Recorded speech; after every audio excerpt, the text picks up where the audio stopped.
So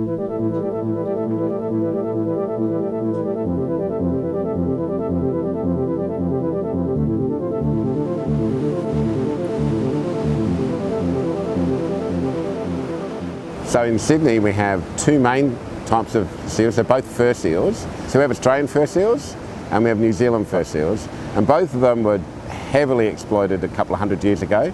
They've all been protected since 1924, and as a consequence they're starting to come back, and so we're seeing both of them in the harbour.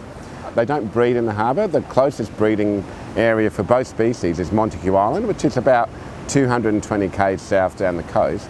The males in particular come up here to laze around and catch fish. There's a lot of fish in the harbour.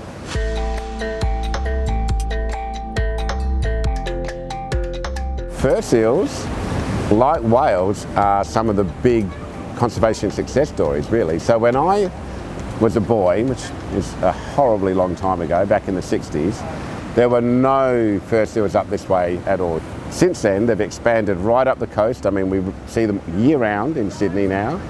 The numbers have increased more than tenfold over that period. It's been a really good recovery, and the reason is we don't kill them anymore. It's the same as the humpback whales that have gone from 400 to 1,200 to now being 35,000.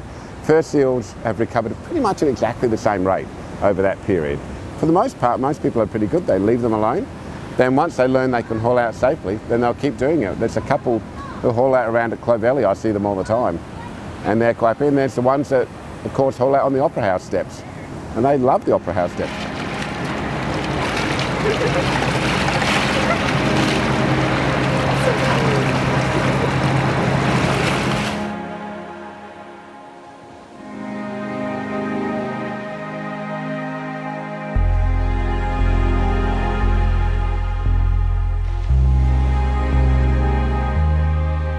Oh, why, who's this cute little fellow? Who wants a fish? Who wants a fish?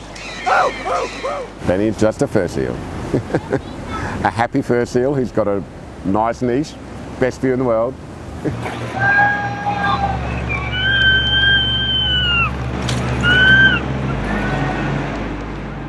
You see they play a lot. So they play both on land with each other. They play king of the castle, so one will get on rock and all the others try to knock them off.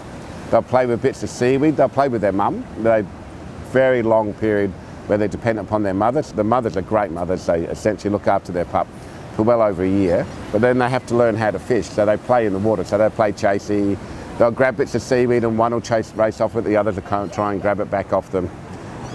They're real clowns. If you've ever gone to the zoo and Taronga's got a couple of young seals, you'll see they play a lot. Go.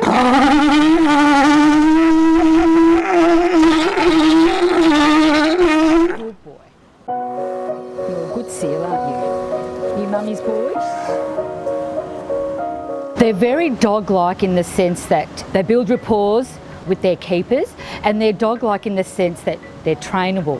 But when we work our seals, everything we do with them, there's a reward aspect. So they're trainable like a dog, but they're very independent thinkers. They're not loyal like your pet dog.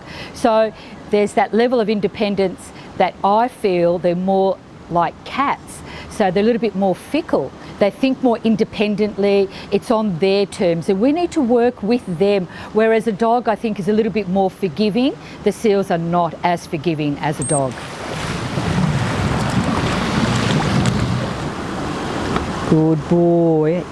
Is your happy face? Good boy. And you can see the way he opens and closes his nose, his nostrils. So when he's in the water, the nostrils are closed, so no water goes into the nose canal. And the same with the ears. So the ears are curled, so water doesn't go into the ear canal. They're very well designed for life out in the ocean. Good boy.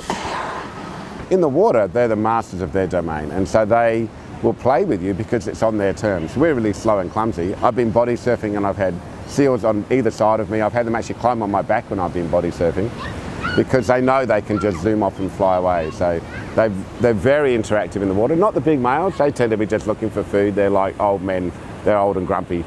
But the young ones are very, very playful. And sometimes they bite, but they rarely bite in the water. And when they do, it's more a play bite. On land, seals are vulnerable, which is why you should always keep well away from them. They feel like when they haul out, they're hauling out to rest. Essentially, they're exhausted. and they're safe when they haul out, they think. So if you come up, they'll probably try and bite at you. So don't be fooled by their cuteness. If you see a seal on a beach, give it space, leave it alone. If you feel that there's a health concern, contact Orca, National Parks or us here at the zoo, but don't go near it because even an injured seal is capable of a nasty bite.